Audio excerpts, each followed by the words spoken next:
Shalom teman-teman self-reflection dimanapun berada. Apa kabarnya hari ini? Tentu kabar baik ya, dan penuh dengan rasa syukur.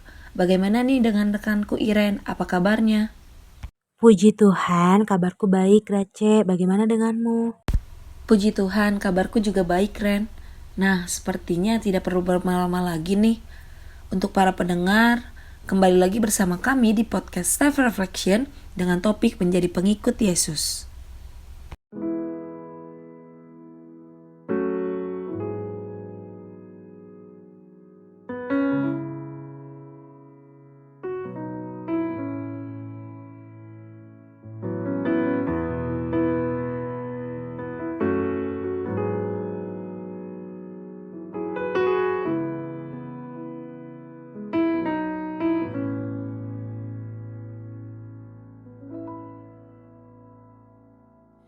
Bapa, Engkau mengenalku lebih dari siapapun.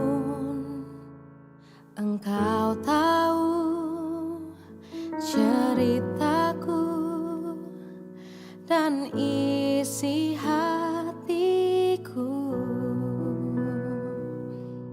Tak peduli masa lalu, Engkau tetap memilihku. Ubahkanku, sempurnakan jadi karya yang indah.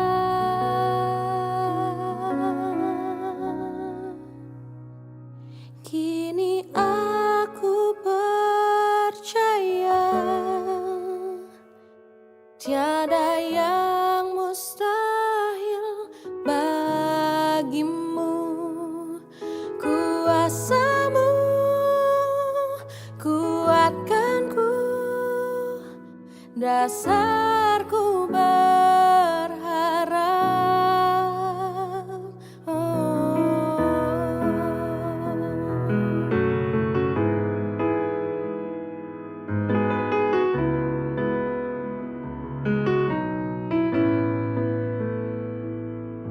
Bapa, Engkau mengenalku lebih dari siapapun.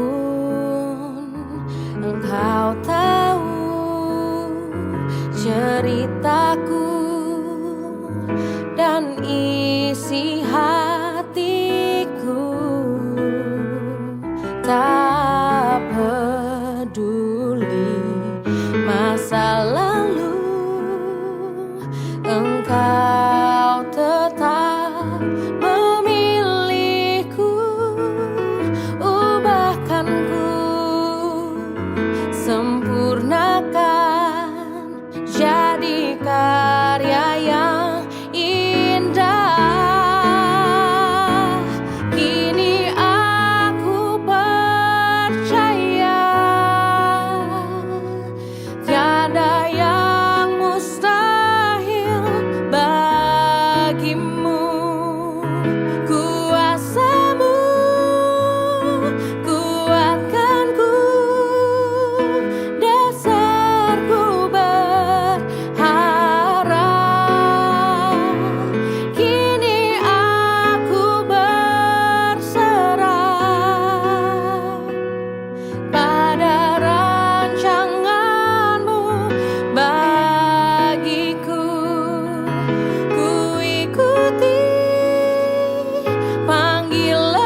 mustahil bagimu.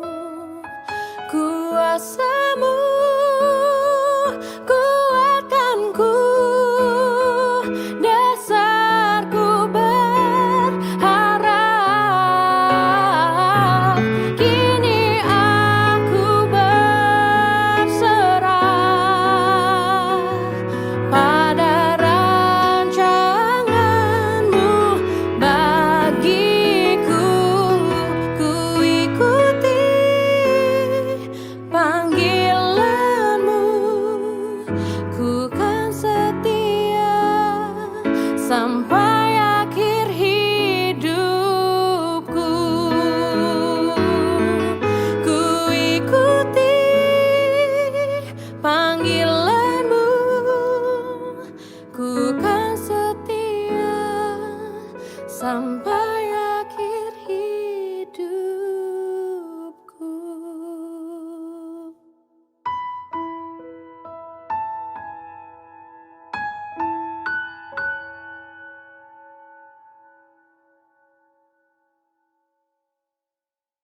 Bapa yang baik, terima kasih Tuhan atas segala berkat yang Kau berikan kepada kami Tuhan, sehingga kami Tuhan bisa kembali Tuhan mendengar podcast ini Tuhan, untuk rindu-rindu mendengar renungan firman-Mu. Kiranya Tuhan firman-Mu ini Tuhan menjadi berkat pelita bagi hidup kami Tuhan.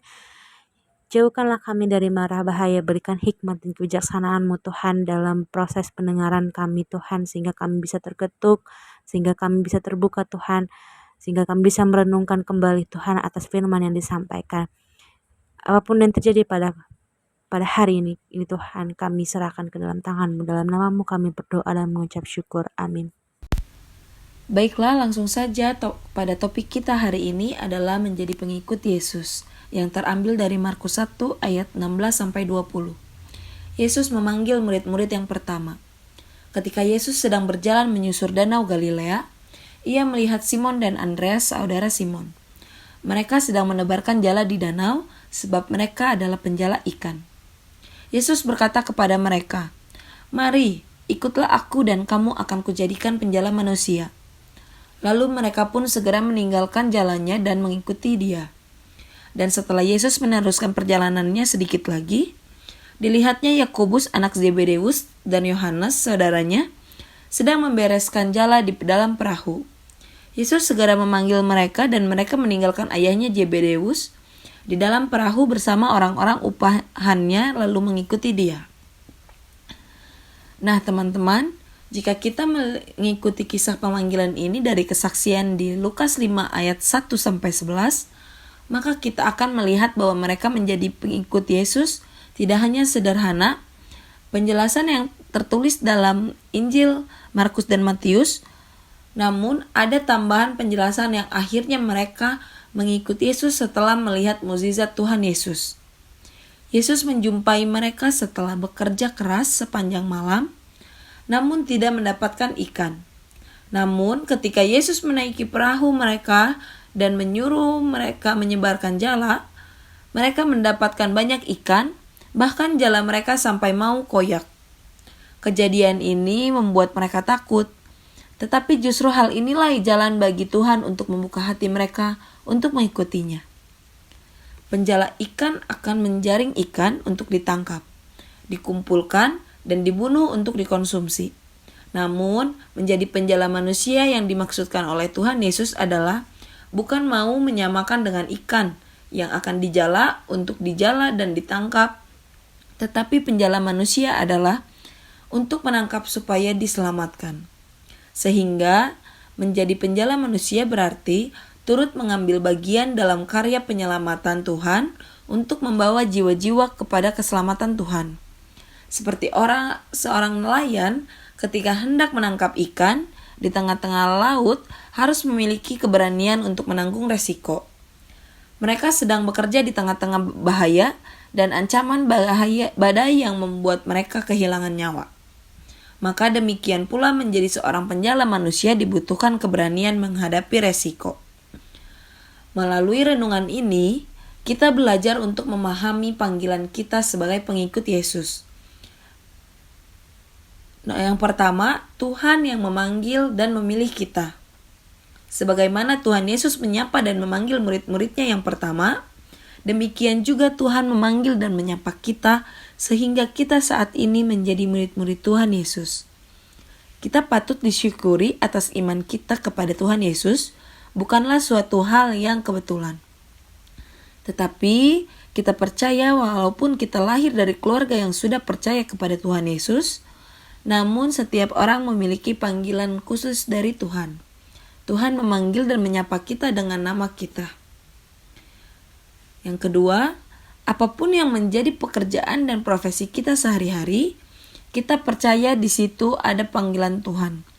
Sehingga apapun pekerjaan yang memenuhi kebutuhan hidup, tetapi Tuhan hendak memakai kita melalui pekerjaan atau profesi kita untuk pekerjaan Tuhan. Setiap murid-murid Tuhan Yesus dari penjala ikan menjadi penjala manusia. Artinya bahwa pekerjaan kita itu mau dipakai oleh Tuhan supaya jauh lebih besar dampaknya. Yang ketiga, mengikuti Yesus berarti kita memasuki kehidupan yang baru. Seperti pemanggilan murid-murid Yesus yang pertama ini, ketika Tuhan memanggil maka mereka harus siap meninggalkan hidup mereka yang lama sebagai penjala ikan menjadi penjala manusia. Walaupun sama-sama penjala, namun yang dijala telah berbeda. Bahwa ada yang lebih besar untuk dikerjakan, maka demikianlah kehidupan kita sebagai pengikut Yesus. Kita hidup tidak lagi hanya sebatas untuk memenuhi kebutuhan kemanusiaan kita ini saja, tetapi kita juga hidup untuk Tuhan. Cara pandang kita atas hidup ini tidak hanya sebatas memenuhi kebutuhan dan kesenangan fisik kita saja, namun kita hidup untuk memuliakan Tuhan. Demikianlah kita dipanggil untuk mewujudkan maksud dan keinginan Tuhan Yesus yang telah memanggil kita. Tuhan memberkati. Panggilan terhadap murid-murid untuk pengikut Yesus yang sangat jelas, yaitu menjadi penjala manusia. Yesus berkata, "Mari ikutlah aku dan kamu akan kujadikan penjala manusia." Panggilan itu direspon dengan baik. Pada akhirnya mereka menjadi penjala manusia yang efektif, bahkan rela menderita dan mati untuk panggilan itu. Mereka tak hidup lagi sesuka hati, melainkan untuk Tuhan. Mereka melakukannya bukan dengan ketakutan akan hukuman, melainkan karena kasih. Panggilan yang sama juga ditujukan kepada saya dan Anda. Begitu kita menjadi orang percaya, tugas utama kita adalah menjadi penjala manusia. Janganlah khawatir, karena tanggung jawab kita adalah mengikuti Dia, dan tanggung jawab Dia adalah menjadikan kita penjala manusia. Nah Ren, berhubungan dengan renungan tadi, ada satu kisah nyata seorang mafia yang mau menjadi pengikut Yesus. Dia bernama Bruno Caporimo. Bruno Caporimo adalah seorang imigran yang berasal dari Italia. Ia dan sekeluarga bermigrasi di kota besar di Amerika adalah New York. Saat di Amerika, Bruno banyak menghabiskan waktu di kamar karena ia tidak suka Amerika. Mimpinya Bruno adalah Italia. Alasan Bruno dan keluarga pindah karena adanya Perang Dunia Kedua yang menghabiskan banyak hal termasuk makanan. Hal itulah yang membuat Bruno mengurung dirinya 3 bulan di kamar. Di bulan Februari, ayah Bruno menghampiri Bruno dan berkata bahwa ibunya mengidap sakit kanker.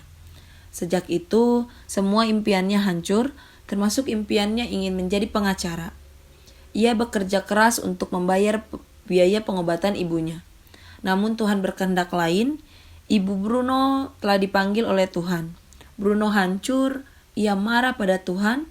Ia juga berkata bahwa Tuhan itu tidak nyata. Tidak lama kemudian, ayah Bruno mengalami depresi berat dan ayahnya pun juga dipanggil oleh Tuhan. Bruno sangat hancur dan bertanya dalam hatinya, "Kenapa Tuhan? Kenapa kau lakukan ini padaku?"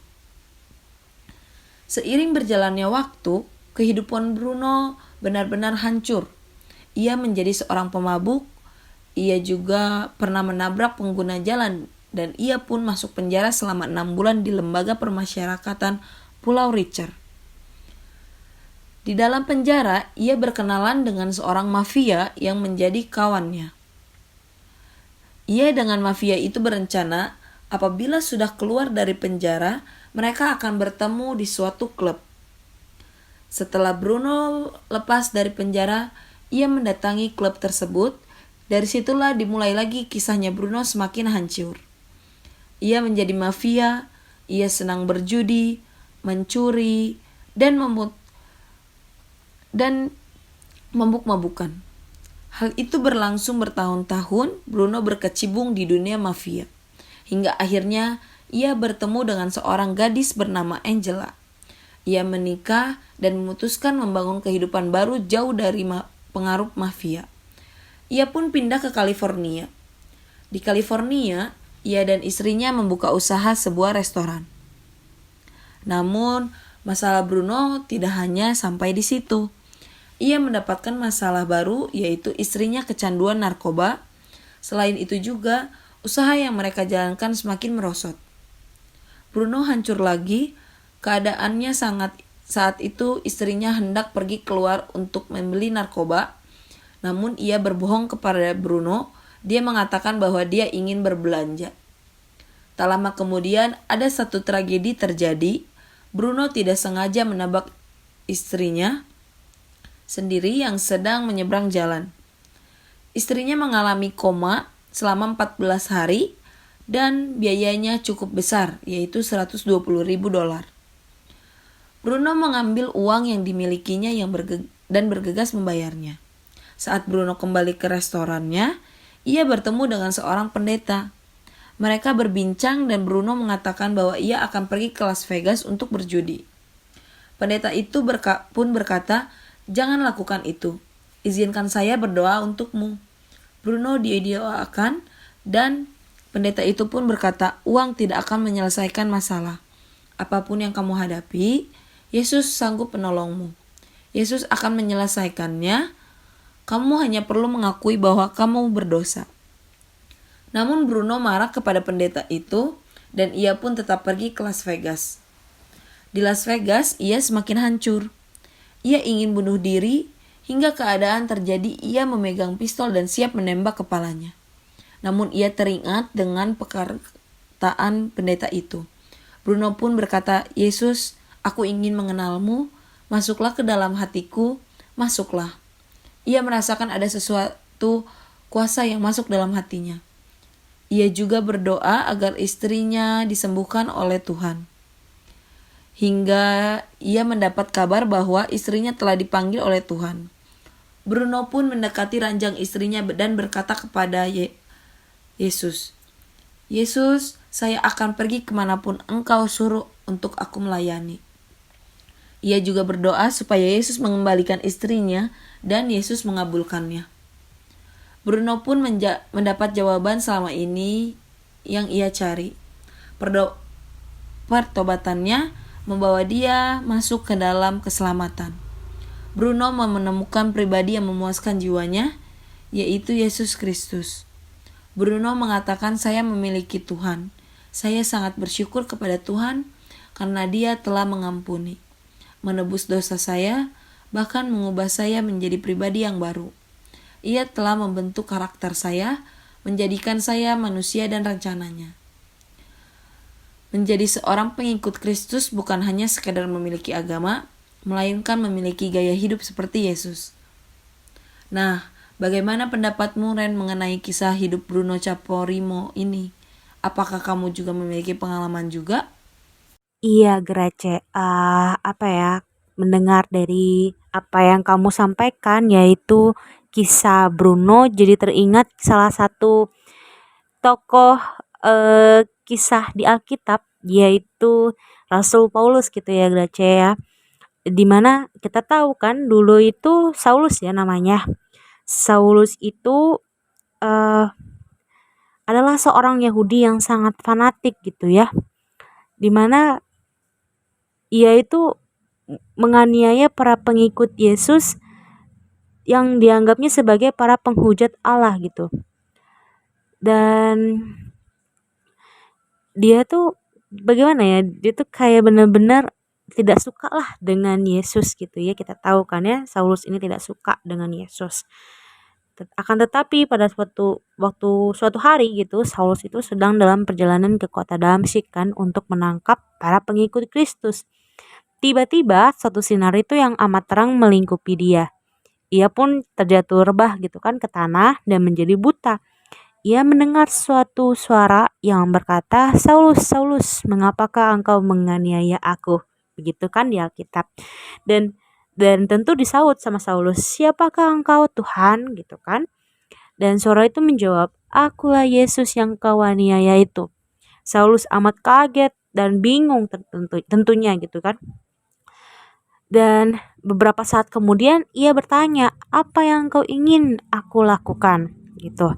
Dan Yesus memintanya untuk melanjutkan perjalanannya ke Damsyik, dan di sana akan dikatakan kepadanya apa yang harus diperbuat. Dan pada saat itulah melalui kuasa Tuhan, Saulus menerima karunia percaya kepada Yesus. Dan dalam keadaan lemah dan gemetar, Saulus itu mengulurkan tangannya untuk meminta pertolongan. Dan teman-teman seperjalanannya itu waktu itu menuntunnya memasuki kota Damsyik. Sinar yang amat terang tadi itu telah membutakan matanya untuk sementara ya. Dan teman butanya setelah buta matanya Saulus, tentu akhirnya bagaimana? Ia benar-benar dapat melihat kebenarannya. Yesus itu telah datang secara pribadi kepadanya, berjumpa kepada Saulus dan mengundangnya untuk bertobat, sehingga Saulus atau Paulus itu menjadi seorang murid yang amat mengasihi Yesus gitu. Dan ya itulah teringat gitu ya dari kisah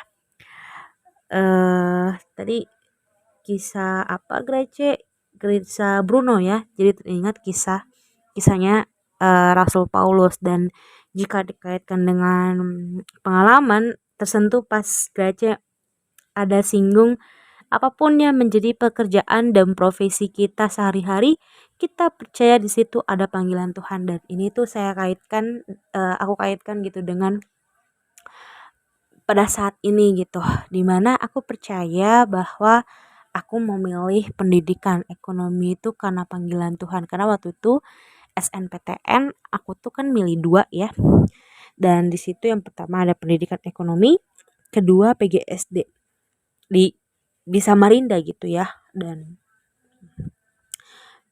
aku sebelum mensubmit ini, kirim ini ke SNPTN ini, aku berdoa, apapun pilihanmu itulah yang terbaik untukku gitu kan.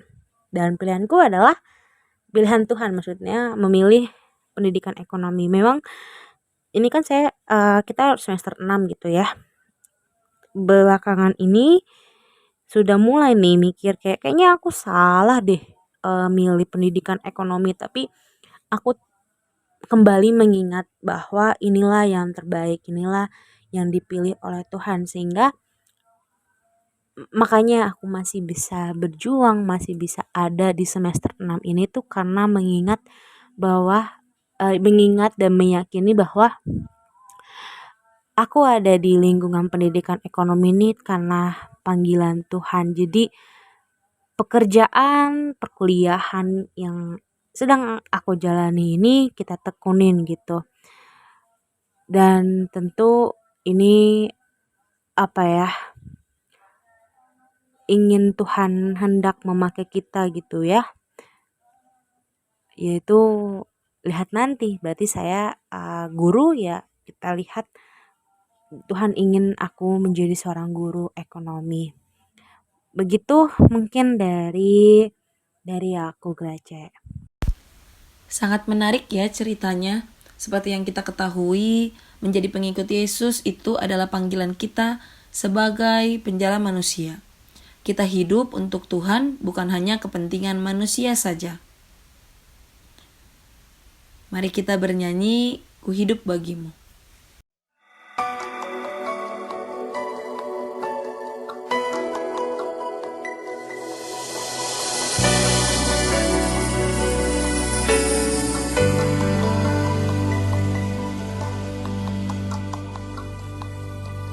Yesus, kau kebenaran yang menyelamatkanku.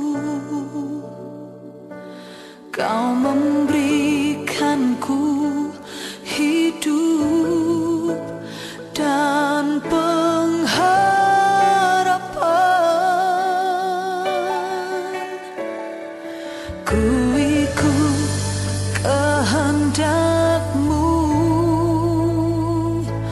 Ku perlu anugerah-Mu. Ku nyatakan janjiku kepadamu.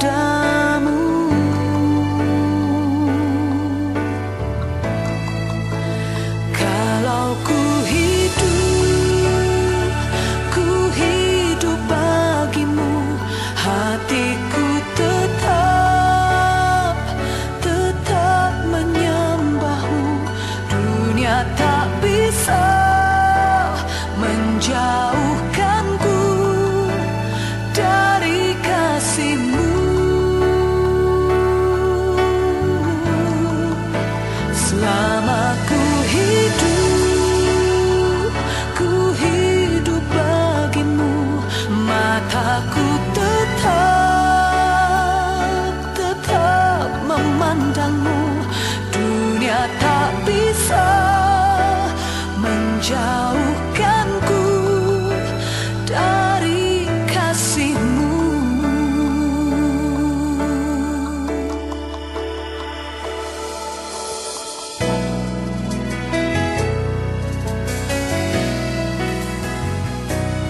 Yesus, Kau kebenaran yang menyelamatkanku. Kau memberikanku hidup dan pengharapan.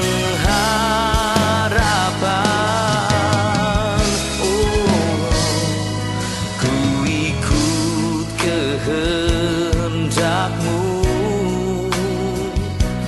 Ku perlu anugerah-Mu.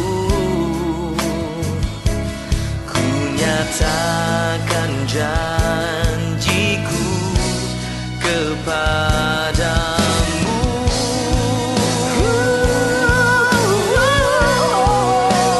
Kalau ku hidup bagimu, hatiku tetap menyembah-Mu. Dunia tak bisa menjauhkanku dari kasih-Mu.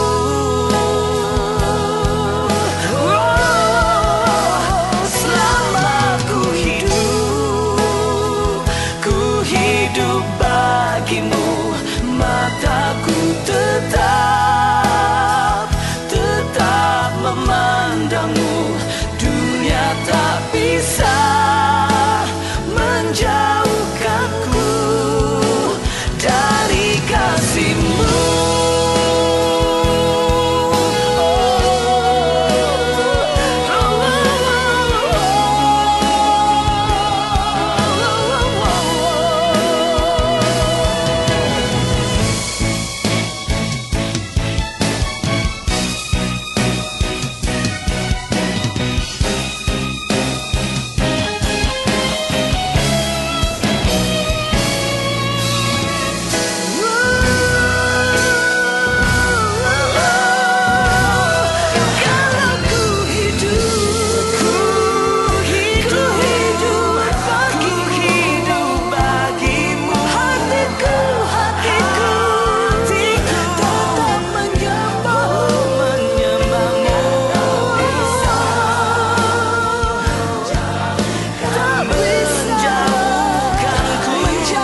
Mari kita bersatu dalam doa. Bapa yang baik, terima kasih Tuhan atas segala berkat yang Engkau berikan kepada kami Tuhan. Terima kasih Tuhan, kami telah mendengarkan sedikit dari firman-Mu Tuhan. Kiranya Tuhan firman yang disampaikan Tuhan untuk menjadi pengikut-Mu Tuhan. Kita akan terus Tuhan senantiasa Tuhan untuk mau mengikut Engkau, untuk mau mengikut kebenaran dari Engkau Tuhan. Tuhan, kiranya Engkau kuatkan kami Tuhan dalam segala sesuatu, dalam segala kondisi kami Tuhan. Yang sakit kiranya Engkau sembuhkan Tuhan, dan ampunilah segala dosa dan kesalahan kami Tuhan, agar kami layak menerima berkat yang Engkau berikan kepada kami. Dalam nama-Mu kami berdoa dan mengucap syukur. Amin. Baik teman-teman, kita sudah berada di penghujung akhir podcast hari ini. Terima kasih sudah setia mendengarkan podcast kami. Maaf bila ada salah kata. Tuhan Yesus menyertai dan memberkati kita semua. Sampai bertemu di podcast Self Reflection selanjutnya. Shalom.